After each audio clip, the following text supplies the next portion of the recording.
할렐루야. 하나님의 크신 사랑이 이 새벽에 우리 가운데 가득한 줄 믿습니다.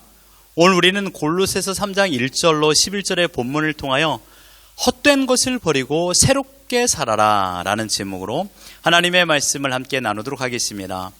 우리는 계속해서 골로새서를 통하여 신앙의 바른 자세를 점검하고 있습니다. 바울은 하나님의 백성이 살아야 될 삶의 태도, 즉 정체성에 대하여 오늘 본문에서 말씀하고 있습니다. 성도의 삶의 지향점이 무엇인가를 제시하고 있는 것이죠. 1절과 2절을 보십시오. 그러므로 너희가 그리스도와 함께 다시 살리심을 받았으면 위의 것을 찾으라. 거기는 그리스도께서 하나님 우편에 앉아 계시느니라. 위의 것을 생각하고 땅의 것을 생각하지 말라. 성도들의 정체성은 땅의 것에 관심과 목적을 두는 것이 아니라 하늘의 것에 관심을 두고 목표를 두고 살아야 된다는 것을 가르치고 있습니다. 이것은 신자와 불신자의 다름을 말하고 있습니다. 불신자들의 삶의 목적은 무엇입니까? 오로지 땅의 것을 추구하는 인생입니다. 더 많이, 더 멋지고 더 재미나게 살아가는 것을 불신자들의 삶의 목적입니다. 오로지 많이 소유하고 그 소유한 것을 가지고 더 멋진 집에서 멋지게 차려입고 더 재미나게 놀며 사는 것이 그들의 목적입니다. 불신자들의 삶의 목적은 그러므로 오직 나 자신의 만족을 추구하는 것입니다. 만족을 추구하기 위해서 하지 말아야 될 말과 행동을 서슴지 않고 행합니다. 우리도 모르는 바가 아닙니다. 직접적으로 경험하지 않았다 하더라도 21세기 현재의 문화의 컨텐츠를 보면 드라마, 영화, 모든 매스컴에서 나오는 문화적 흐름은 끝내는 자기 만족입니다. 자기 만족을 추구하라는 것입니다. 내 인생은 나의 것이라는 것이죠.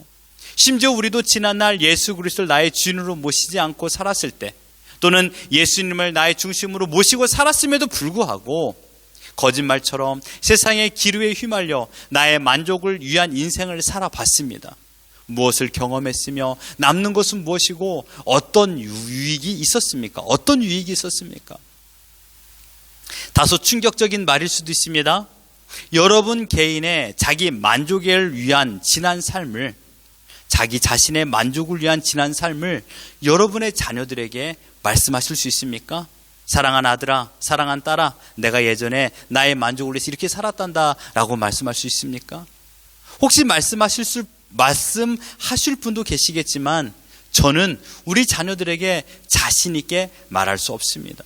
왜냐하면 하나님과 상관없는 자기 만족의 삶은 너무나도 더럽고 악한 죄이기 때문입니다. 바울은 골로새 교인들에게 예수 그리스도를 나의 구주로 영접한 신자의 삶은 지난날과 다름이 있어야 된다는 것입니다. 오직 위의 것을 찾으며 위의 것을 사모하며 살아야 된다라고 강조하고 있습니다. 불신자와 신자와의 삶이 구별되어야 한다는 것을 말하고 있는 것입니다. 여러분, 다름의 삶은요 아무나 살 수 있는 것이 아닙니다. 1절을 다시 한번 보십시오. 너희가 그리스도와 함께 다시 살리심을 받았으면. 다름의 삶을 살아가는 전제 조건을 말하고 있습니다. 위의 것을 추구하며 살아갈 수 있는 사람은 아무나가 아닙니다. 세상 모든 사람이라고 바울은 말하지 않았습니다. 오직 그리스도와 함께 다시 살리심을 받은 사람만 가능하다라고 말하고 있습니다. 그리스도와 함께 다시 살리심을 받았다라는 것은 무엇을 의미할까요? 예수 그리스도께서 십자가에 죽으신 이유와 목적, 그리고 자신의 죄를 주님 앞에 고백하고 예수 그리스도를 나의 구주로 영접하는 그 순간을 의미하는 것입니다. 바로 이때 성도는 그리스도와 함께 다시 살리심을 받은 것입니다. 그러나 여기서 중요한 것이 있습니다. 주의할 것은요, 내가 주체가 아니라는 사실입니다. 내가 예수님을 믿고 내가 회개하고 내가 예수님을 나의 구주로 영접한 것이 아닙니다. 구원은 내가 주체가 아닙니다. 나의 의지로 완성되는 것이 아닙니다. 이 모든 것을 하나님께서 주도하시고 성령님께서 예수 그리스도가 나의 주인이라는 것을 믿어지도록 인도하여 주셨기 때문에 가능케 된 것입니다. 이러한 자들의 마음은 성령님께서 거하시는 처소가 됩니다. 고린도전서 3장 16절을 보면요, 너희가 하나님의 성전인 것과 하나님의 성령이 너희 안에 계시는 것을 알지 못하느냐. 성령님께서 내 마음에 내주하심으로 하나님의 복을 구하고 하나님을 사모하며 하나님의 뜻을 바로 알고 순종하며 살아갈 수 있도록 우리를 매일 매 시간마다 인도하십니다. 그리스도의 영이신 성령님께서는 우리 안에 거하십니다. 날마다 하나님을 알게 하십니다. 하나님의 나라와 영광을 위하여 살도록 나를 이끄십니다. 이것이 위의 것을 찾는 삶을 살아가는 신자의 바른 믿음의 태도입니다. 사랑하는 성도 여러분, 3절을 기억하십시오. 이는 너희가 죽었고 너희 생명이 그리스도와 함께 하나님 안에 감추어졌음이니라. 여러분, 우리는 죽었습니다. 이제 너희가 죽었고. 어떤 내가 죽었습니까? 땅의 것을 사모하던, 허망한 것을, 헛된 것을 사랑했던 지난날에 나는 죽었다라는 것입니다. 지난날 우리의 삶의 목적은 무엇이었습니까? 더 많이 가지는 것이 아니었습니까? 더 풍족하게 살아가는 것이었습니다. 그러나 그런 욕망과 정욕은 죽었다라는 것입니다. 바울은 이 고백을 하면서 자신의 지난날을 생각했을 것입니다. 예수 그리스도를 온전히 믿지 않고 땅의 것을 추구하며 유대 율법주의자들이 살았던 규범을 다 지켰고 너무 잘 지켜서 사람들의 추앙을 받았던 지난날의 자신을 기억했을 것입니다. 그래서 바울만큼 율법주의의 허구와 율법주의자들의 추구하고 있는 것들이 무엇인지를 정확히 아는 사람은 없습니다. 바울은 율법주의로는 구원에 이르지 못한다라는 것을 알았습니다. 바울의 고백을 들어보십시오. 갈라디아서 2장 20절입니다. 내가 그리스도와 함께 십자가에 못 박혔나니 그런즉 이제는 내가 사는 것이 아니요 오직 내 안에 그리스도께서 사시는 것이라. 이제 내가 육체 가운데 사는 것은 나를 사랑하사 나를 위하여 자기 자신을 버리신 하나님의 아들을 믿는 믿음 안에서 사는 것이라. 땅의 것, 즉 율법주의를 추구하며 살았던 지난날 바울은 자신은 죽었다라고 표현했습니다.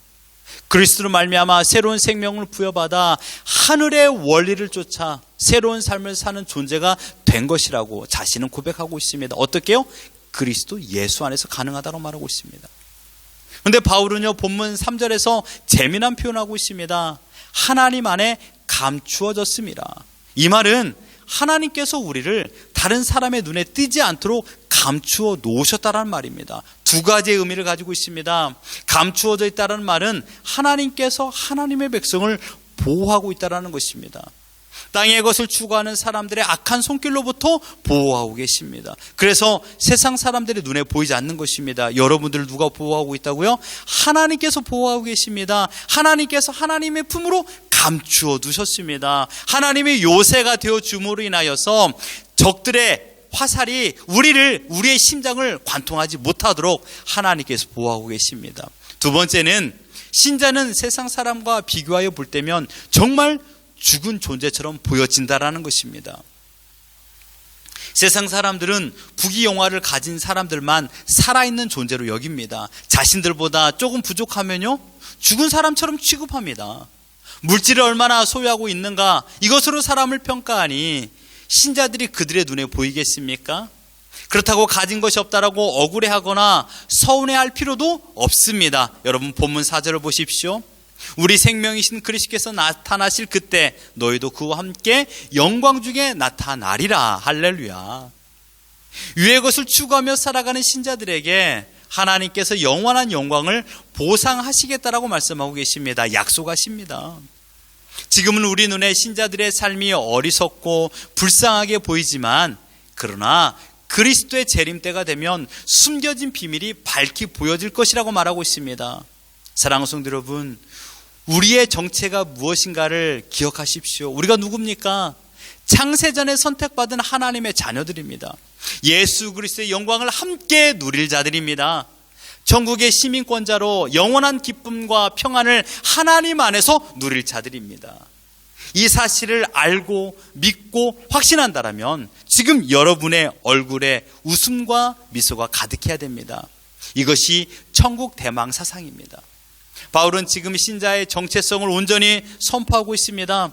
유대 율법주의 이단들의 가르침에 따르면 우리는 그들보다 더 행위적으로 부족한 믿음의 삶을 살고 있고 하나님을 사랑하는 것에 매우 부족한 신앙의 태도인 것처럼 보여집니다. 하지만 정작 누가 더 부유한 사람이 되겠습니까? 누가 더 큰 복을 받는 사람이 되겠습니까? 전적 그리스도 예수의 은혜로 구원을 입은 하나님의 백성인 우리들이라고 사도 바울은 말하고 있는 것입니다. 우리는 거룩한 하나님의 백성입니다. 베드로 사도는 이 사실을 이렇게 고백했습니다. 베드로전서 2장 9절에 너희는 택하신 족속이요 왕같은 제사장들이요 거룩한 나라요 그의 소유가 된 백성이다. 내가 하나님을 소유하기 이전에 우리는 하나님의 소유가 된 백성입니다. 이것이 은혜입니다. 순서가 바뀌면 안 됩니다. 내가 먼저 하나님을 선택한 것이 아니라 하나님께서 나를 먼저 선택하셨습니다. 우리가 하나님의 나라에 들어가기 전에 하나님의 나라가 내 안에 들어와야 됩니다. 하나님을 내가 믿기 이전에 우리가 하나님의 소유된 백성임으로 말미암아 하나님을 믿어지는 복을 누리게 된 것입니다. 사랑하는 성도 여러분, 우리의 삶의 방향을 다시금 점검하기를 바랍니다. 향해야 하는 배의 가장 중요한 것은 뱃머리입니다. 뱃머리가 지금 어디를 향하고 있는가, 이것은 매우 중요합니다. 그래서 뱃머리를 조정하기 위하여 돛이 필요하고 키가 필요합니다.